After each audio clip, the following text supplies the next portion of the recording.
Alright, so as promised, now I am back with focusing on the alkenes and the alkynes.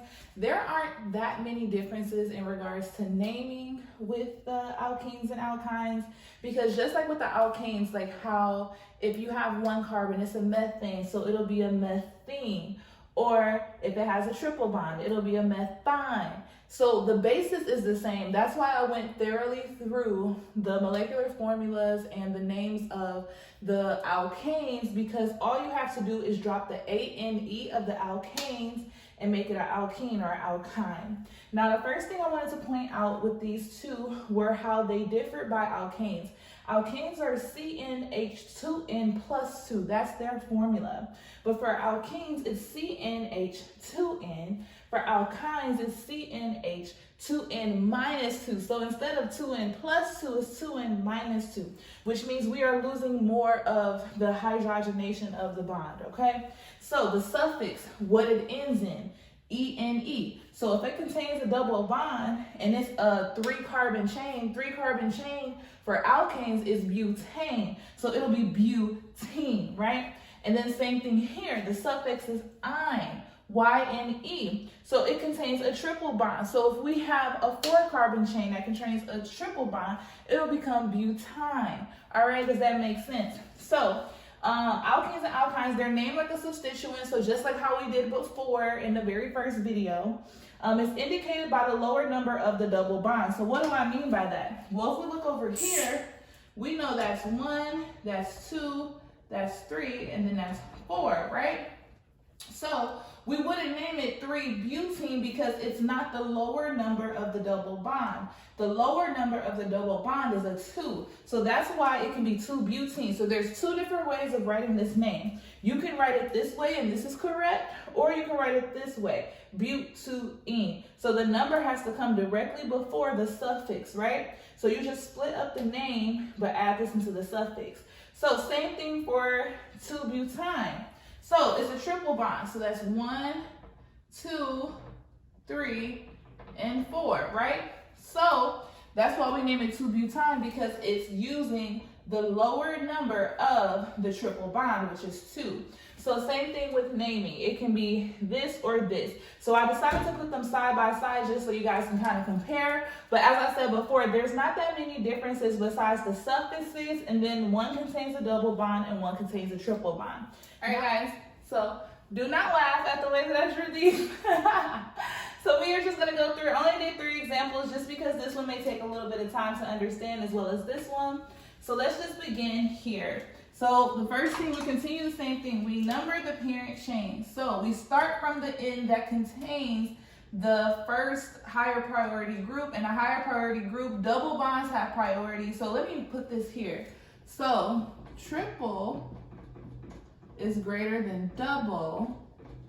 Double is greater than single. All right, that's important. So here in the double bond, we're gonna say 1, 2, 3, 4, 5, and 6. So the parent chain is technically hex, and we have to say which one it's on, but it's on the first carbon. So we can just do this, hex-ene.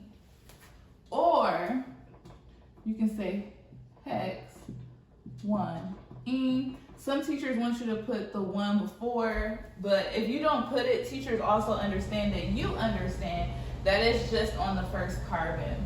All right, so let's do number 2. So again, we have another double bond.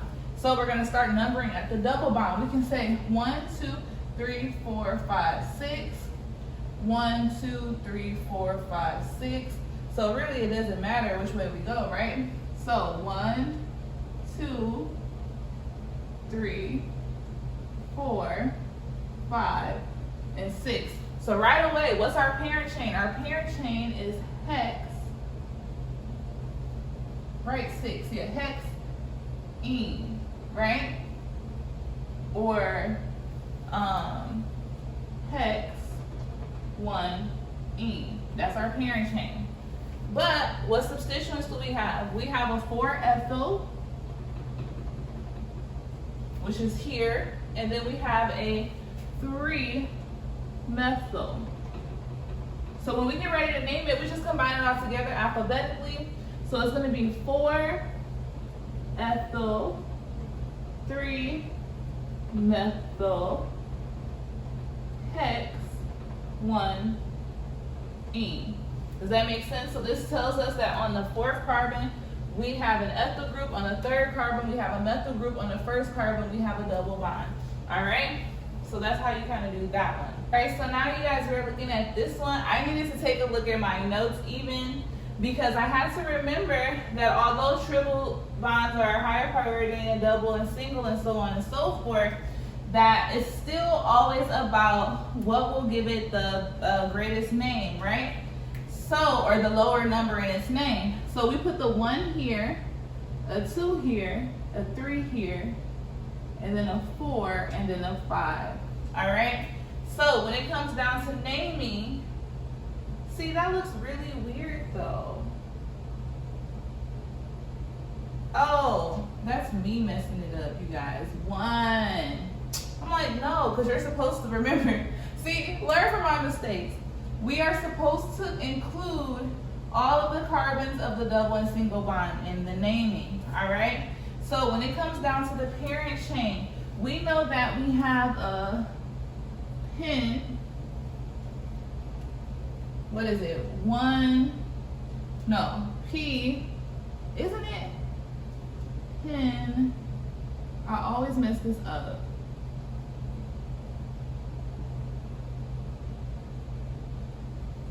See, now I'm messing it up. Okay, that's what it is. See, guys, learn from my mistakes. That's why I always write notes. So let's go ahead first. So we know that technically it's gonna end in a pentyne, but it also has a E, a double bond present, right? That's the parent chain. Now when it comes down to naming the substituents, well, on the 2nd carbon, we have a methyl group, right? All right, so it's gonna be 2-methyl pent, 1-ene, 4-ine. So what is this saying? This is saying that the parent chain is here. It's a pentyne, but it also has a double bond. So when you have a double bond and a single, triple bond together, you drop that extra E on the E and just make it EN. And then for the ine, you just keep it the same because that's what it ends in. So pent 1. So that says that on the 1st carbon of the pentyne or the pentyne, you have a double bond, and then on the 4th carbon, which is ending the entire chain itself, you have a triple bond. There we go. And then on the 2nd carbon, you have a methyl group. Yeah, that one took some time, but also too, that just goes to show you guys that here at Tutorly Academy, we are very honest with our teaching, and we try our hardest to show you guys that also we can make mistakes as well, but we want to always encourage you guys to ask questions so that you are not confused. So if you are really confused on naming and you really need some assistance, do not forget to go to our website at www.tutorlyacademy.com and book an individual session with us. We will be glad to help you.